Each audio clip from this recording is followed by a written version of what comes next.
It was the kind of snowstorm that makes you question every life decision that led you to that moment. The wind howled like a wounded animal, and the snow fell in thick, relentless sheets, burying everything in a suffocating blanket of white. I had just finished an exhausting double shift at work, my body aching and my mind numb. The roads were a nightmare, slick with ice and clogged with abandoned cars. It took me nearly an hour to navigate what should have been a 20-minute drive home. By the time I pulled into the driveway, I was beyond exhausted. Physically, mentally, and emotionally.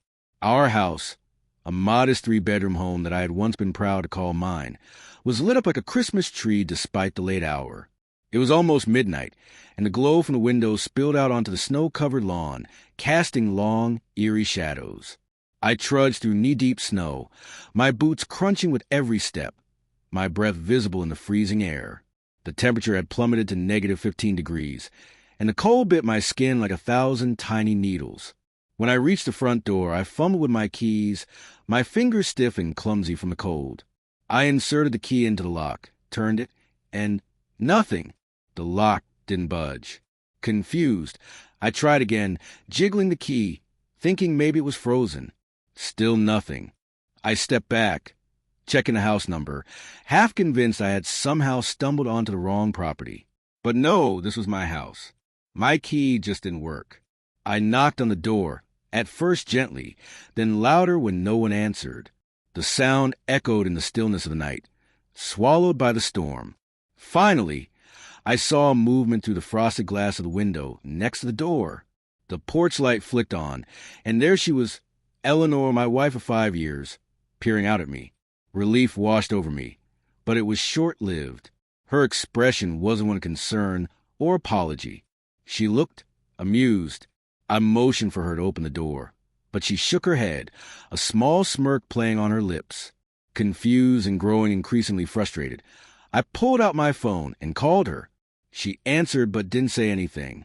"Eleanor," I said, my voice tight with irritation, "the door's locked, and my key isn't working. Can you let me in? It's freezing out here." "Yeah, about that," she said, her tone casual, almost flippant. "We changed the locks today." I stared at her through the window, waiting for the punchline, for her to laugh and say she was joking. But there was no punchline. "You what?" I asked, my voice rising. "Why would you do that without telling me?" "Autumn thought it would be funny," she replied, as if that explained everything. I glanced past her and saw her brother, Autumn, appear beside her. He was holding a beer, a wide grin plastered across his face. "Sorry, bro," he said, loud enough for me to hear through the glass. "No losers allowed tonight. House meeting. Family only." I stood there, stunned, my mind struggling to process what was happening. This couldn't be real. I looked at Eleanor, waiting for her to say something, to tell her brother to shut up, to open the damn door. But she didn't. Instead, she laughed, a cold, mocking sound that cut through me sharper than the freezing wind. Her parents appeared behind her, both smirking. Her dad raised his wine glass in a mock toast, as if this were some kind of twisted celebration. "Eleanor," I said, my voice shaking now, partly from the cold, partly from the rage bubbling up inside me. "This isn't funny. Open the door. Now." "Maybe you should go stay with one of your friends," she suggested, her tone so casual it was like she was telling me to pick up milk from the store. "We're having a family meeting about the house situation." "I am family," I snapped, my patience wearing thin. "I'm your husband, and this is my house, too." That's when Autumn leaned closer to the window, his breath fogging the glass, and said the words I'll never forget. "Freeze to death, worthless idiot." Eleanor didn't defend me. She didn't look embarrassed or ashamed. Instead, she nodded along and laughed. Then, to my utter disbelief, she high-fived him.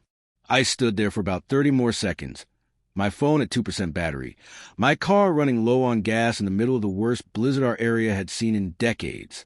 Something inside me just broke, or maybe it finally fixed itself.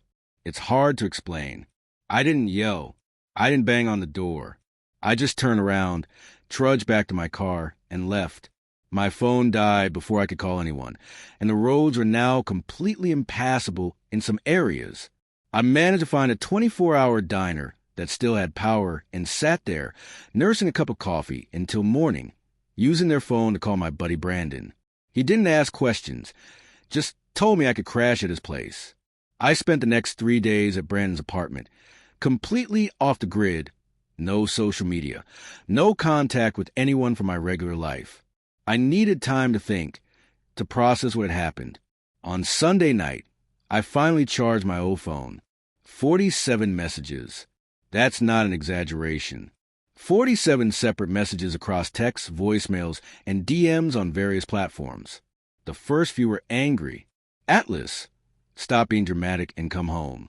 Mom and Dad think you're being ridiculous. Then they turned concerned. Where are you? Just let us know you're okay. Then panicked. Atlas, seriously, this isn't funny anymore. We've called all your friends. Please just respond. The most recent ones were straight up begging. Please come home. I'm sorry. We were just joking around. Autumn feels terrible. Everyone's worried sick. My favorite was from Eleanor's mom.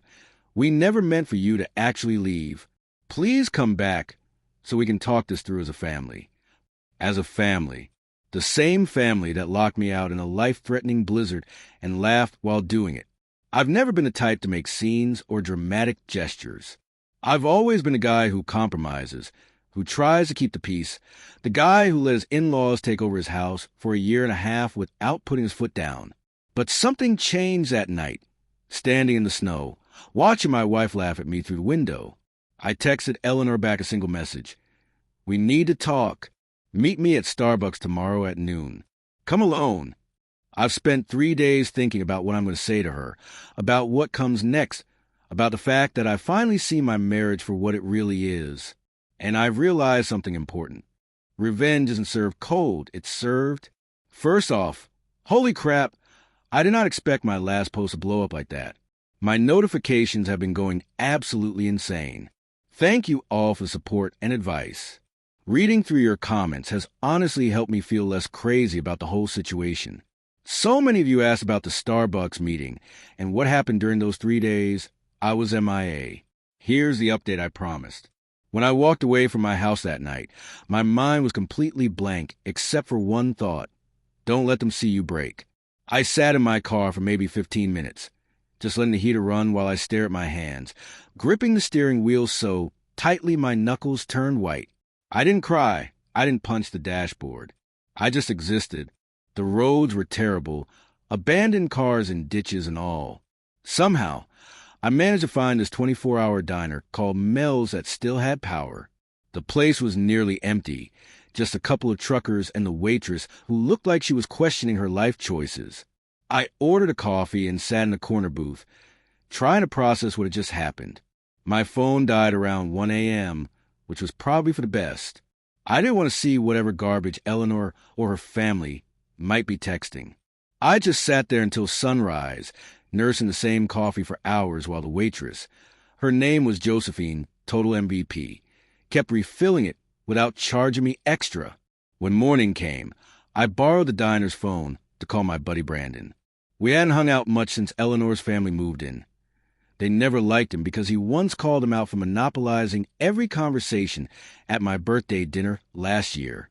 But Brandon didn't ask questions when I called. He just said, "Come over, door's unlocked. I'll make breakfast." That's when things got interesting. While staying at Brandon's, I did 3 critical things. Got a new phone and number. I got a new phone with a new number. I kept the old one to monitor messages, but I didn't respond to anyone. I kept the old phone off most of the time to preserve battery, since I didn't bring a charger. Checked the joint account. I went to check our joint account. Guess what? It was emptied, not completely, but pretty damn close. There was $372 left in an account that had over $8,000 when I last checked about 2 months ago. I checked the transaction history, and Eleanor had been slowly moving money to an account I didn't recognize for months.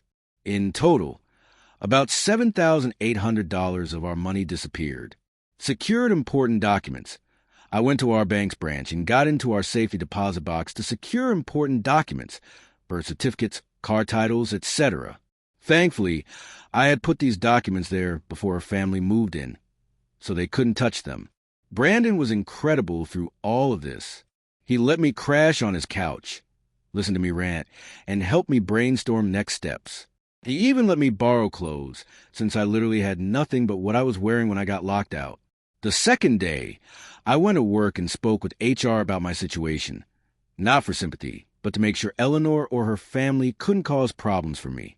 My manager, Thomas, was surprisingly understanding. Turns out, his sister went through something similar with her ex. He even offered to have security keep an eye out in case they showed up looking for me. I also met with financial advisor to discuss options for separating finances and protecting what little I had left. It wasn't the cheapest consultation, but it was worth every penny for the peace of mind. On day 3, I finally turned on my old phone to see what was happening. Guys, the messages. The first few were exactly what you'd expect. 9:43 a.m., Friday. Eleanor, very mature. Atlas, when are you planning to come home? 11:27 a.m., Friday. Eleanor, Mom and Dad think you're being ridiculous. Autumn says he was just joking. 2:16 p.m., Friday. Eleanor's mom, Atlas, this behavior is unacceptable. Eleanor is very upset. Then, around dinner time Friday, the tone shifted. 6:32 p.m., Friday. Eleanor, where are you staying? At least let me know you're okay. 7:14 p.m., Friday. Eleanor, I called Brandon, but he said he hasn't heard from you. Please just text back. 8:45 p.m., Friday. Eleanor, your work said you called in. At least I know you're alive. By Saturday morning, full panic mode. 7:13 a.m., Saturday. Eleanor, Atlas, please answer. This isn't funny anymore. 7:14 a.m., Saturday. Eleanor, I'm worried something happened to you. 8:22 a.m., Saturday. Eleanor's dad. Son, we need to talk about what happened. This silent treatment isn't solving anything. 9:07 a.m., Saturday. Autumn. Hey man, I was just messing around. Didn't mean anything by it. That's when I realized how far gone things were. They had no clue what they had done, and they were desperately trying to fix the situation. But the more I thought about it, the more I realized this was just a beginning. What's next? That's still in the works. But revenge isn't served cold. It's served calculated. And I'm in the process of making sure it's perfectly served. It all started on a Saturday afternoon when things took an unexpected turn and began to spiral out of control. Around 1:44 p.m., I received a text from Eleanor that left me feeling both confused and concerned. We had already filed a missing persons report, but the police had told me there was nothing they could do because Eleanor had called work earlier, making it difficult for them to intervene. I was already frustrated and anxious, but it became clear that something was going on, and she was not just missing. I asked her to come home, but she didn't. As the afternoon turned into evening, the texts from Eleanor kept coming, and they grew increasingly desperate. At 2:33 p.m., her sister called to check on me, asking where I thought Eleanor was. I didn't tell her the full story, but it was obvious that my sister-in-law, Dorothy, could see through Eleanor's usual act of deception. Eleanor had always been good at twisting things to her advantage, but Dorothy had a way of cutting through the BS. By the time Sunday morning came around, the messages had only gotten more urgent. The first message at 9:14 a.m. was a plea for me to come home. Eleanor apologized, saying that they were just joking around, but it didn't feel like a joke to me. Just 16 minutes later, at 9:30 a.m., her mother, Atlas, sent a text saying they never meant for things to get this bad and asking me to come back so they could talk. At 10:17 a.m., Eleanor sent another message saying she loved me and that she'd make things right. The texts kept coming one after the other, including one from Autumn, Eleanor's brother, at 11:45 a.m. saying, "Everyone's freaking out. Just let us know you're okay. I'm sorry about what I said." The final message before I replied came in at 2:17 p.m. on Sunday from Eleanor herself, begging, "Please, I'll do anything, just come home." It was then that I decided to send the Starbucks message, calling for a meeting. I specifically told Eleanor to come alone, knowing how manipulative her family could be. The meeting When I arrived at the coffee shop for our agreed meeting, I had a sinking feeling in my stomach. As I walked in, I froze for a second. Eleanor wasn't alone. Her entire family had shown up. Her parents, her brother, everyone. It was a circus. I almost walked out right then and there, but I decided to stay calm. I sat down, took a deep breath, and looked directly at Eleanor. I said one simple sentence. "We agreed you'd come alone." Eleanor immediately started crying, of course, claiming she was scared and needed support. Her mother, Atlas, quickly jumped in, claiming they were all just concerned about me and wanted to help. I remained completely composed and calmly asked, "Where did the $7,800 from our joint account go?" The look on their faces was priceless. Eleanor stammered, trying to come up with an excuse, but it was clear they hadn't expected me to confront them so directly.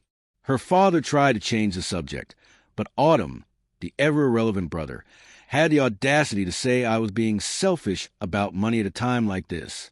I pulled out the bank statements, showing a pattern of systematic withdrawals over the course of several months. I placed them on the table, then asked again, "Where's the money, Eleanor?" That's when it all came crashing down. Eleanor broke down and admitted the truth. She had been secretly giving money to her parents, who had been facing financial difficulties. Apparently, they'd invested in some shady scheme that lost them a lot of money. But they hadn't told me, knowing I judged them. Her father, now defensive, tried to argue that I should be grateful they were even living with us, claiming their expertise and connections were vital for our future. I almost laughed out loud. This was the same man who needed help to even use Netflix. But I kept my cool. I slid a piece of paper across the table with 3 demands. The first, return all the stolen money within 48 hours. The second, they all move out of the house within a week. And third, if Eleanor wanted any chance of saving our marriage, she needed to start couples counseling with me. That's when her mother laughed and said, "We're not going anywhere. That house is as much ours as yours." I was prepared for a fight, but this didn't shake me. I pulled out my trump card, the video. I had the presence of mind to record the last minute of the interaction before my phone had died. It was clear audio of Autumn saying, "Freeze to death, worthless idiot," and Eleanor laughing in response. I showed them the video and calmly explained that if the money wasn't returned and if they didn't move out, I would send this video to every family member, every friend, and Eleanor's workplace.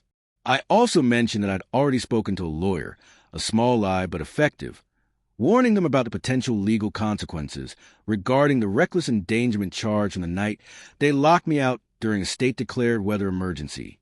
The room went dead silent. Eleanor was sobbing. Her mother was seething with anger. Her father looked like he had seen a ghost, and Autumn sat there, frozen, staring at his coffee. I stood up, looked Eleanor in the eyes, and told her to let me know her decision by the end of the day. Then I walked out. The aftermath, that was yesterday. I've yet to hear back from Eleanor. This morning, I find myself reflecting on everything that's happened. The lies, the deceit, the manipulation. It's all been building up for months, and now I'm at a crossroads. The ball is in Eleanor's court, and I'm not going to chase her. If she wants to fix this, it's up to her. But I know one thing for sure. Things will never be the same. I logged into my account recently and noticed something unexpected. A deposit of $7,800. It was a significant amount, and as I was processing it, I received a text message from Eleanor. She mentioned that her family will be moving out by Friday, and asked if we could talk privately. I haven't responded yet, because I'm still figuring out what my next steps should be. But there's a lot going on behind the scenes that I need to share. In the meantime, I've been in touch with Eleanor's aunt, Dorothy, who has an interesting backstory. Dorothy, often seen as the family's black sheep, was pushed out of family years ago. She's been filling me in on the long history of the family's manipulative behavior. Apparently, what I've been experiencing isn't isolated. It's part of a much bigger pattern of similar tactics they've used with other people in the past. I've learned a lot from Dorothy, and the more I uncover, the more I realize how deep the situation goes. There's also the matter of the marriage itself. I haven't figured everything out yet, but I do know one thing for sure. I'm done being the doormat they've been walking all over for years. The person I used to be, Atlas, the one who was so worn down by everything, no longer exists. That Atlas died in the snow that night, and the person who's walked away from all of this is someone entirely different. This isn't just about Eleanor or her family anymore. It's about me reclaiming control of my life. So, fast forward to last Friday, when Eleanor and her family were supposed to move out. When I came back to the house, the first thing I noticed was that they completely rearranged the living room. Who does that when they're moving out? It was so petty, but at the same time, it was kind of laughable. The couch was moved to a different wall. The TV stand was positioned at this weird angle, and my favorite recliner, the one Eleanor always complained about, was shoved in a corner like some kind of punishment. It was a small, spiteful gesture, but strangely, it made me laugh. It was the first genuine laugh I'd had in weeks. It was almost like a release, like I was finally able to see the humor and how absurd the situation had become. I've been reading the comments on my previous posts, and I can't express how much it's meant to me. It feels like having thousands of people who genuinely care, something I haven't felt in a long time. It's made me realize that I have a support system outside of the toxic circle I've been stuck in. But now, buckle up, because the situation has escalated even more. To my surprise, they actually moved out a day early, on Thursday instead of Friday. That was my first red flag. Eleanor's family never does anything early. They're the type to push things until the last minute and then beg for more time. So, I had Brandon come with me to check the house before I went alone, just to make sure they hadn't trashed it or done something else malicious. The house wasn't destroyed, but something was definitely off. It wasn't exactly how I had left it. First, there was a whole rearranged furniture thing. But that wasn't the only strange thing. I noticed that the thermostat had been set to 63 degrees Fahrenheit. Eleanor knows I prefer it at 68 degrees Fahrenheit. This wasn't just a mistake. It was a deliberate choice to make me uncomfortable. Then I realized something else. Every single family photo had been taken down, all except the wedding photos. The most significant part of our life together, the one thing that symbolized everything, was removed without a second thought. And then I found my PlayStation sitting there on the entertainment unit. But when I checked it, every single one of my saved game files had been deleted. All those hours I'd spent, those memories, it was gone. To some people, this might seem trivial, but it felt like an attack on my personal space and memories. It was just so petty. The fridge was completely cleaned out, too. Not a single condiment was left behind. And someone had even replaced all the light bulbs with these harsh, white ones that I can't stand. I don't know if they thought I wouldn't notice, but all these little things added up to one big message. It was a final passive-aggressive jab as they left. Then I came across something even more bizarre, a letter from Eleanor. But this wasn't your typical farewell or apology letter. No, it was a freaking bill. She'd itemized her share of household expenses for the past 5 years. It was a weird mix of strange and insulting, and the note attached to it was even worse. It said we were now, even for the $7,800 deposit I had received earlier. I couldn't believe it. But naturally, I had to share it with everyone. So I posted a picture of the bill on my Instagram story. The comments I got were absolutely wild. People were furious for me, and it honestly made me feel a little less alone in all this. So I texted Eleanor, asking her to meet me at a neutral location. Just the two of us, no family drama. I suggested the local park the next day. I made it clear I didn't want her bringing anyone else along, especially after the circus her family had created before. To my surprise, she agreed almost immediately. When we met the next day, she looked different. Not just sad, but somehow smaller, like all the air had been let out of her. She started crying before I even sat down on the park bench. But this time, her tears didn't move me. It's crazy how things change. There was a time when seeing her cry would have turned me into an apologetic mess. But this time, I just sat there quietly and let her pull herself together. What followed was a surprisingly calm conversation. She admitted that her family had been controlling her for years, but crucially, she also admitted that she had let them. The money transfers? Turns out her parents had invested in some shady crypto scheme that completely tanked. They'd been guilt-tripping her for months about how they'd moved in to help us, so they believed we owed them help in return. The night of the lockout?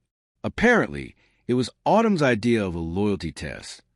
Autumn had convinced Eleanor that I was too independent and didn't rely on her family enough. I was too self-sufficient, and they were doing this to test whether or not I'd give in.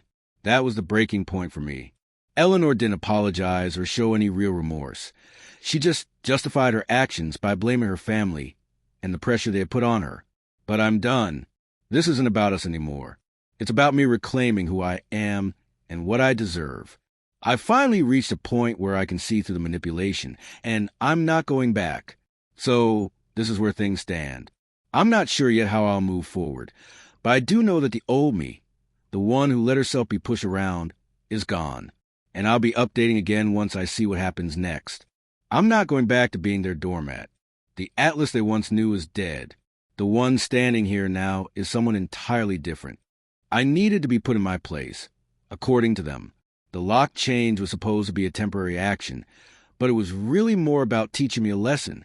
The lesson was supposed to be about respecting the family hierarchy. Yes, they actually use the term family hierarchy. It sounded like something straight out of Game of Thrones, but instead of dragons and battles for power, it was all about manipulation, control, and emotional blackmail. Eleanor, my wife, swore that she never thought they would actually keep me out all night, especially during the storm that had rolled in. She claimed that she had argued with her parents after I left, but in the end, she didn't have the spine to stand up to them when it actually mattered.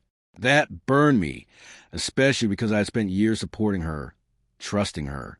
But it was clear that she was more concerned with appeasing her family than doing what was right by me.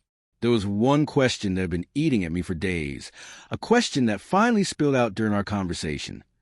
Was any of our marriage real, or was I just a convenient ATM and housing provider for your family?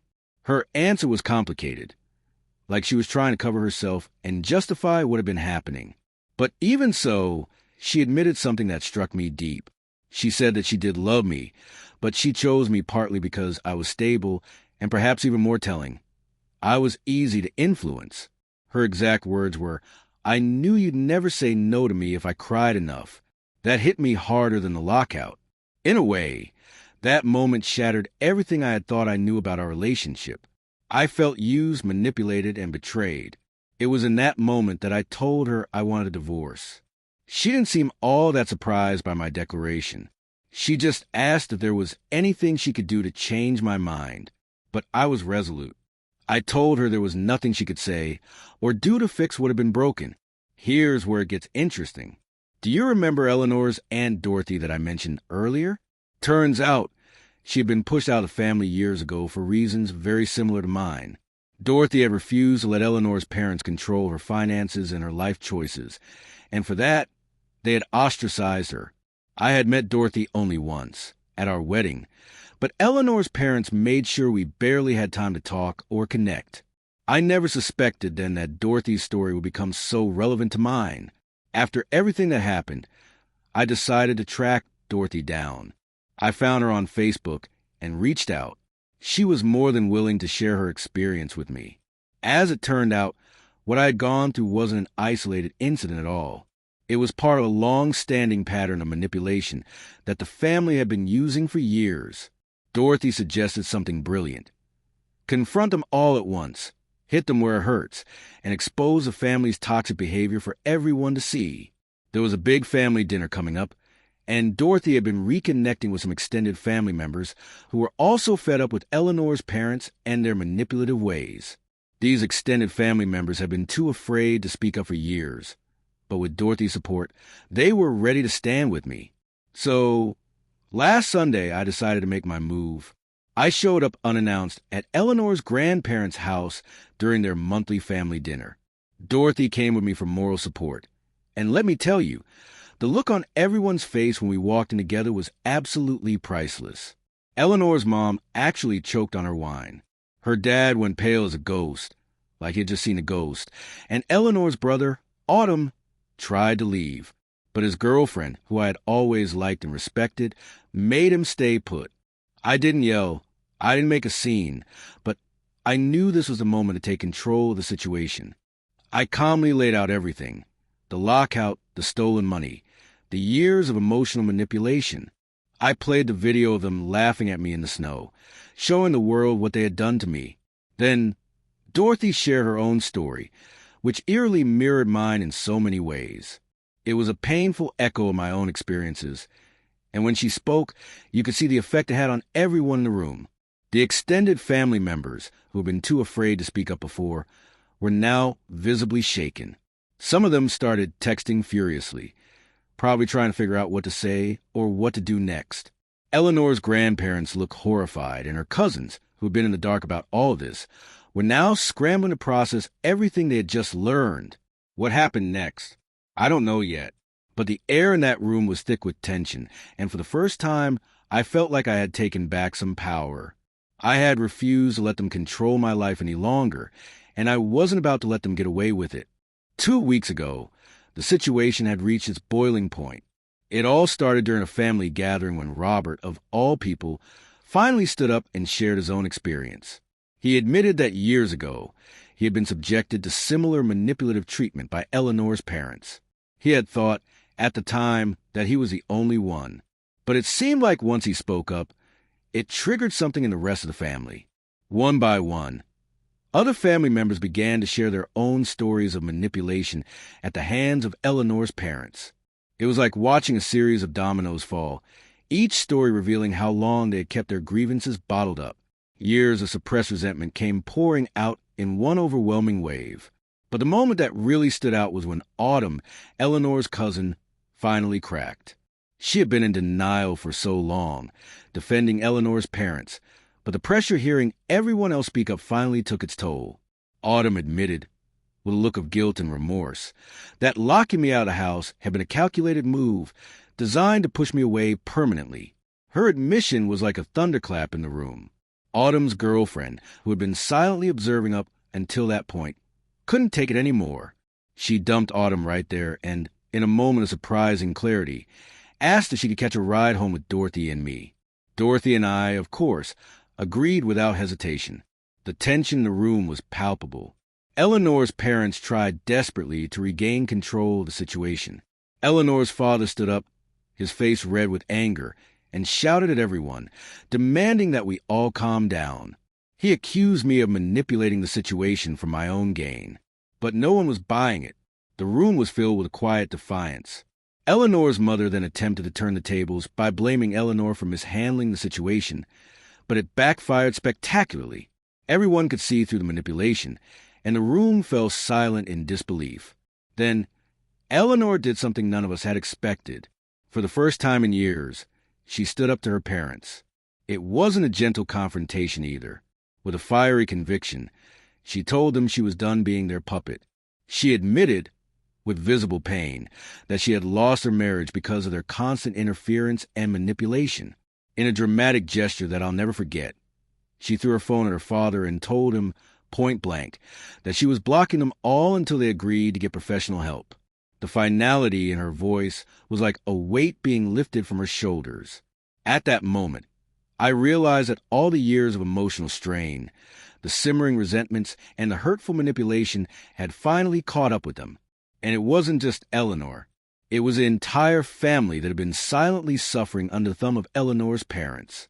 I didn't stick around to witness the fallout that followed. I had said my piece, and it was enough. Dorothy, who had been one of the main victims of Eleanor's family's toxic behavior, was able to reconnect with relatives who truly valued her. We left that gathering, our heads held high, knowing we had done the right thing. Fast forward to now, exactly 2 weeks later. Since that moment, everything has changed. The divorce papers have been filed. Eleanor didn't contest anything, which I think speaks volumes about her state of mind. I've completely redesigned the house. I've painted the walls, rearranged the furniture, and made the place truly mine. It feels like a fresh start. I even adopted a dog from the shelter, a chill pit mix named Banjo. He's become my loyal companion, and he's already claimed the recliner as his favorite spot, just like me.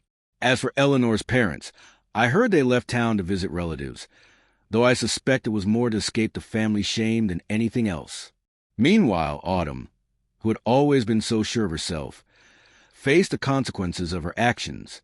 She got fired from her job, though it was for reasons completely unrelated to the family drama.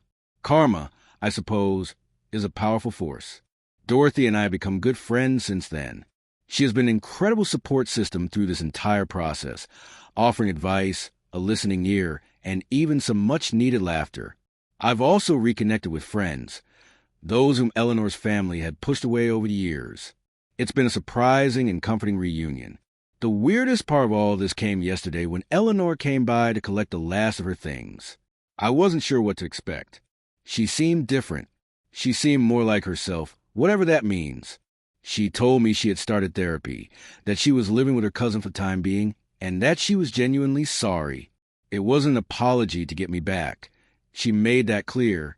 It was just an apology because, for once, she truly meant it. I won't lie. It was a moment of mixed emotions for me. For a split second, I wondered what might have been if she had found her backbone years ago, if she had stood up for herself sooner. But that thought passed quickly. Some bridges, once burned, are better left in ashes. And now, here I am a month later. I stand here, feeling a sense of closure. My life is completely different from the way it was before. It's not perfect. I've got a leaking sink to deal with, and I still don't quite know how to cook properly, but it's mine. For the first time in years, I'm genuinely excited about what comes next. I don't know what the future holds, but I'm no longer afraid to find out.